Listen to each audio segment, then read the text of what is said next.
नाही नाही, शेवटी आता समाजानं गोरगरिबांना निवडणूक हातात त्यांच्या मताची भीती वाटली पाहिजे. आम्ही कुठं सांगितलं कोणाला पाडा कोणाला, समाजाने ठरवलं ते केलं.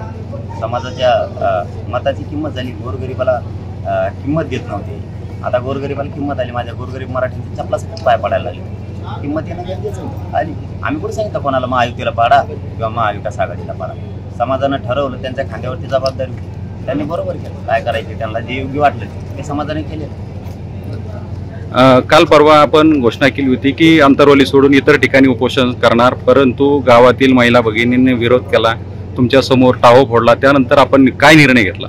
मग आता गावाच्या पुढं कसं जायचं हा प्रश्न होता माझ्याकडे. त्यामुळे 8 तारखेला अंतरवलीचं उपोषण होणार. आज तुम्ही रायगडाला जाणार अशी चर्चा आहे, त्या दौऱ्यासंदर्भात काय? हो, रायगडला निघालोय. राज्याभिषेक सोहळा आहे उद्या, दर्शनासाठी रायगडाचे निघालोय आता लगेच थोडे. काल रात्री उशिरा बजरंग बाप्पा सोनवणे हे आपल्या भेटीला आले होते, काय चर्चा झाली? आता ही अंतरवाली इथं सगळ्याच पक्षाचे येणार, सगळेच येणार. इथं कोणाला बोलून नाही लावता येत ना. ते निवडून आल्याबद्दल ते आले होते, शुभेच्छा दिल्या एवढंच.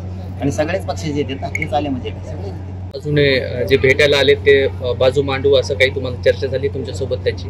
आता ती नंतरचा विषय, ते तर मांडतील नाही मांडतील त्यांची इमानदारी त्यांच्याकडे असते. शेवटी समाजाने स्वतःची जबाबदारी पार पाडलेली आहे सगळ्यांसाठी. म्हणजे राज्यातल्या सगळ्याच पक्षांच्या उमेदवारासाठी माझ्या समाजानं जबाबदारी पार पाडलेली. सगळ्याच पक्षाचे नेते, एकच नाही असा विषय, सगळेच मांडतील बाजू 100%. आणि समाजाचं म्हणजे ठाम जे आपल्याला पाहिजे होतं तशा पद्धतीनं समाजानं ताकद दिसली का? सगळ्या पक्षातल्या उमेदवाराचं काम केलं. त्यामुळे सगळेच समाजाची बाजू सांभाळली. आता ती त्याची बाजू सांभाळते. सगळ्याच पक्षाची निवडून आलेले लोक आणि पडणाऱ्यासाठी पण केलेलं आहे मराठ्यांनी, ते पण करतील आरक्षणाच्या बाजूने. काय पडणाऱ्यासाठी मतदान मराठ्यांनी बी केलंय म्हणून काय त्यांनी बी काय मराठ्याचं आरक्षणाचं काम नाही करायचं असं आहे का? सगळेच करतील, करावंच लागणार आहे. दिल्लीवाले धास्ती घेतील कालच्या निर्णयाची, कळत पुढं बघू आणखीन वेळ. चलो, धन्यवाद.